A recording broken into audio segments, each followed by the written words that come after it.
Hey y'all, it's me, Kevvie, back again with another wrap-up. I read 23 books this month, somehow shattering my record from last month. To be fair, many of these were short stories and audiobooks, but I'ma still count it. Also, I asked over on Twitter if y'all would prefer I organize my wrap-up by type, like audiobook, short story, mystery, so on. And most of y'all said yes, but I'm having a real hard time veering away from sharing what I read chronologically. I feel like it's out of order. I'll try to organize it a little bit for y'all, and let me know down below if you have any preferences for how I do this in the future. First, let's take a look at the audiobooks I listened to. The first audiobook I completed in August was The Awakening by Kate Chopin. It's a story set in New Orleans about a married woman who falls in love with another man. I didn't really like it. The story was shocking when it was first published in 1899, but it's so tame and boring by today's standards. Just another basic romance novel. Gotta hop into spoilers real quick for this one. I will have a time code here and in the description. 5, 4, 3, 2, 1. I'm so glad she died at the end. It was necessary to add a little flavor to the story. But even her death was pretty bland. Drowning in the Gulf should be such a strong moment. But instead it was just, the shore was far behind her and she had no more strength. She heard her father's voice and smelled some flower. The end. Like, that's how you're gonna kill her off? Where's the drama? Where's the theatrics? Oh, it was so disappointing. I love New Orleans, but this lacked the color and flavor I've come to expect from that setting. Coming off of great expectations, I was prepared for a slow and meandering story, but this was just next level uninteresting. It's short though, and that's all it has going for it. The next audiobook I listened to was Cain by Jean Toomer, read by Audra McDonald. McDonald performed this book wonderfully, especially the poetry chapters. I don't read much poetry, but it was nice. Good slice of Harlem Renaissance literature. The next audiobook I finished was The Narrative Life of Frederick Douglass. This was really good. An eye-opening, first-hand account of the life of a slave in the American South. I think this needs to be essential reading for all white people in America, and frankly needs to be taught in school. If the American education system could stop being so fucking afraid to acknowledge America's history with racism. One thing I realized while listening to this is that while I prefer to read shorter books, I prefer listening to longer ones. So after I finish the Spotify audiobook series, I'll be focusing on longer classics like Dickens and Wilkie Collins. My last audiobook for the month was Frankenstein. Fuck, that was boring. And so poorly written. No wonder I DNF'd it in middle school. At the time, I thought I was just too young a reader to appreciate it, but now as an adult, I can just say no, it sucks. This audiobook frankly has me questioning whether or not I should finish the Spotify Classics series. I definitely want to give Persuasion a try. I've read Jane Eyre before, and I know nothing about Red Badge of Courage. Would these still be worth listening to, or should I move on to other audiobooks closer to my tastes? Now that we've gone through what I've listened to, let's take a look at what I've read. My first read of the month was Voltaire's Candide. I didn't know much about the story going into it, but I love the song Glitter and Be Gay from the operetta based on this book. Scott over at Gunpowder Fiction and Plot said it's one of his favorites, so I thought I'd give it a go. I loved the pacing. There was no fluff whatsoever. Just plot, plot, plot. It almost moved too quickly from one event to the next, offering no breathing room, but it was a lovely change of pace. The philosophical questions were fun, and I love how every interaction challenged Candide's beliefs. I enjoyed most of this book, however, I hated the conclusion. It was straight up capitalist propaganda. The conclusion they land on is that the point of life is work, and nothing but work will make life tolerable. No. Fuck that shit. Being exploited by billionaires is not the meaning of life. It's a symptom of a wicked system we are encased in. That is all. Another thing that pissed me off was that Candide spends the entire book trying to be reunited with Cunegonde, his beloved, and then as soon as he discovers that she's uglier now, he loses all interest in her, but still marries her out of obligation. What a disgusting person. So yeah, that ending ruined the entire book for me. Then I read What She Knew. fuck, I hated this book. I would have DNF'd it had I not acquired it through NetGalley. I'll probably do a dedicated NetGalley video in the next month or so after I get a couple more read. So in the meantime, I'll just say it had an excellent premise, but the writing is just awful, and the mystery was stupid. Honestly, I'd say it's in the running against the clocks for worst read of the year. As an Amazon Prime member, I'm able to download one new release for free every month. None of the options this month really interested me, except for this Korean children's book, Magic Candies. It's about a friendless boy who buys a bag of candies, and when he eats them, they allow him to communicate with different people or objects. He has a conversation with his dog, learns his father nags him because he loves him, and all this positive communication helps him finally open up and have a conversation with another kid, making his first friend. I really liked this book. The art was fun, all being sculpted out of felt, and I shared this book with one of my nephews, and he loved it. His favorite part was where the father nags him, because it's just a giant wall of text.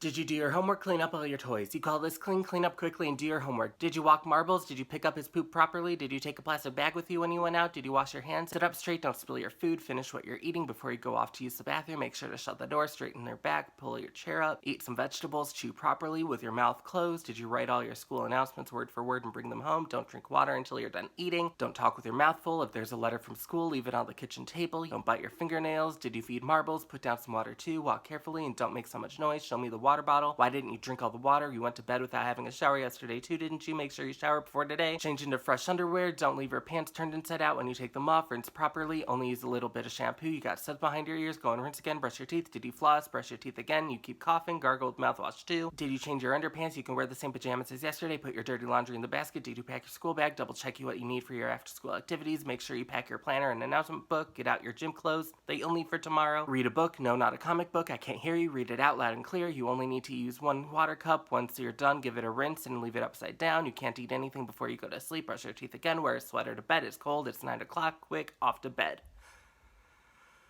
And when I finish, he'd be like, I didn't quite catch that. Can you read it again?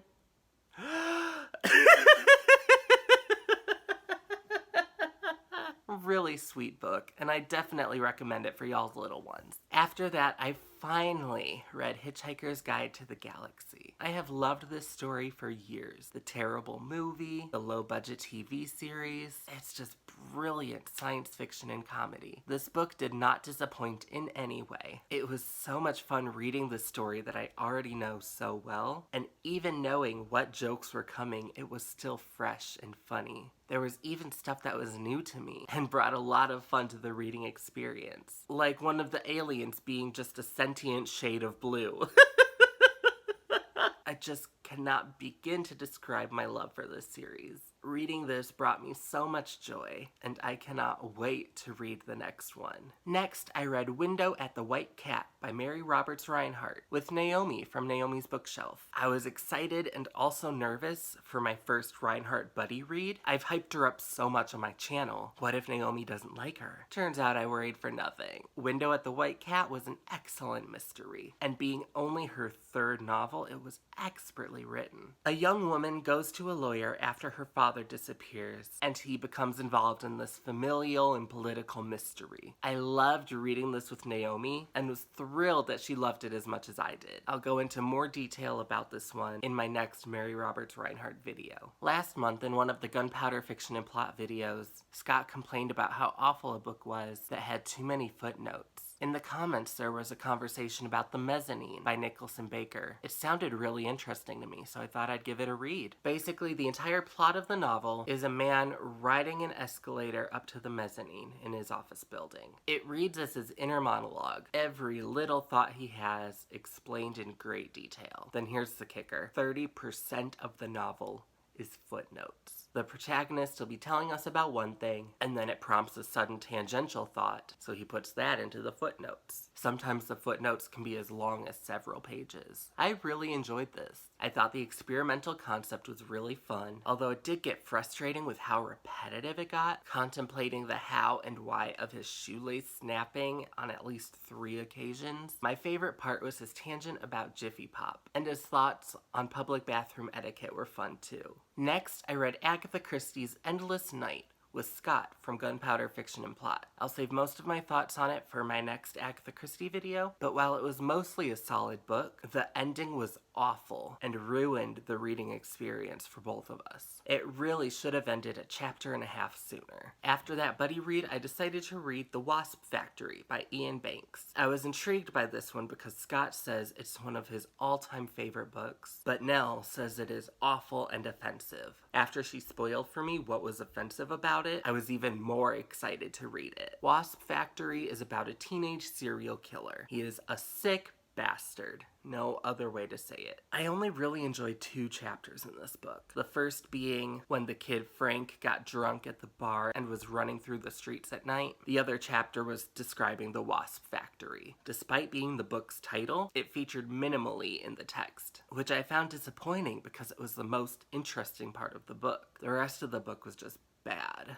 Terribly uninteresting. Even when he's describing how he brutally murdered those children, I just couldn't give a fuck. The book has this whole subplot of Frank's brother breaking out of an institution and trying to come home. And even when he finally shows up, I just didn't care. Now to discuss why I really didn't like this book, I gotta go into spoiler territory for the big twist. Time jump will be on the screen and in the description. 5, 4, 3, 2, 1, let's go. So the big twist of the novel is that Frank is trans and doesn't know it. He thinks he was a victim of a freak dog bite down there, and that the accident left him with a stump of a penis. But nope, he's never had one to begin with. His father has been putting hormones in his food. It was funny when he found the hormones in his dad's lab and thought that his dad was the secret trans, but then he finds out the truth. And it, like the rest of this book, was just so boring. See, I can appreciate some transphobic content when it's done well. I think Ms. Garrison from South Park and Ida from Family Guy are hilarious. If your offense makes me laugh, I can give it a pass.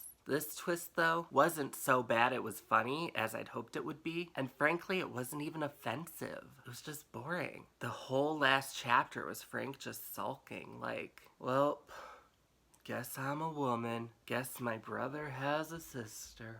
Like, really?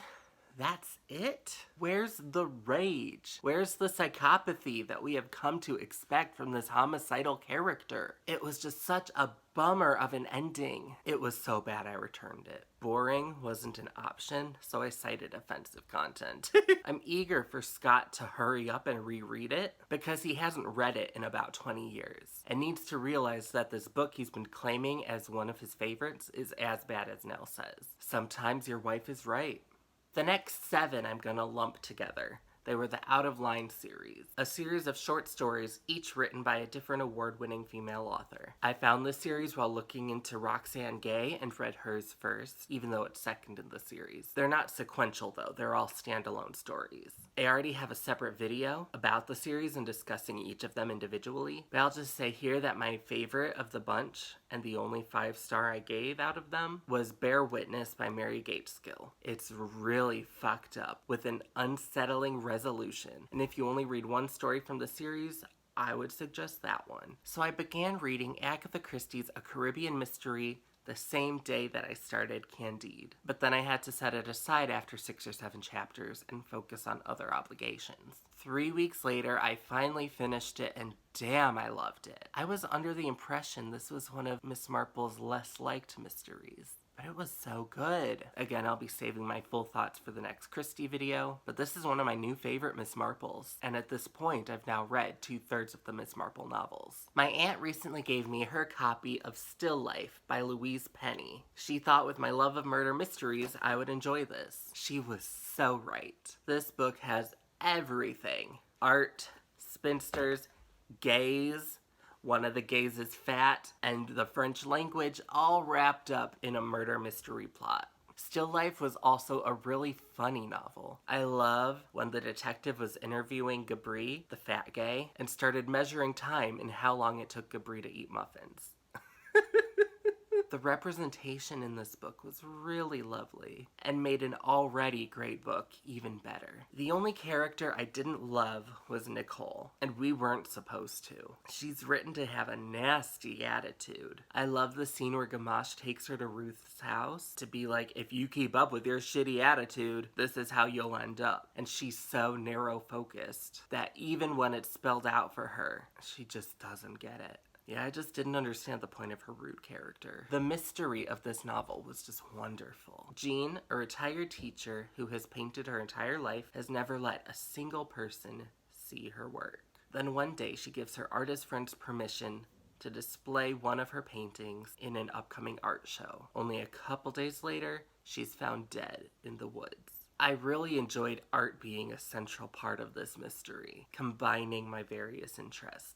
I loved the reveal of Jane's house. It's not really a spoiler. Oh my gosh, that was one of the most fascinating parts of the novel. Also, I gotta say, Louise Penny played the pronoun game, which I don't always love, but she got me good. I was convinced I knew what was going on, and then she just flipped me upside down. From start to finish, this book was a delight, and I will definitely be continuing this series. Naomi and I did 2 buddy reads this month. Since Window at the White Cat was so short, I suggested we balance it out with one of Mary Roberts Rinehart's longer novels, The Album. Wow, it was so good. I really loved the setting of this mystery. The Crescent, a group of 5 houses whose residents haven't kept up with the times. The families who live on the Crescent are just fascinating. From Mrs. Talbot, who locks every single door and window not just on the outside but from room to room as well. Mr. and Mrs. Dalton, who haven't spoken directly to each other in over 20 years. And Mrs. Hall, whose husband died over 20 years ago, yet she still dresses in all black. The families on the Crescent lived a nice, quiet life until one day, the elderly, bedridden Mrs. Lancaster is murdered in her bed with an axe.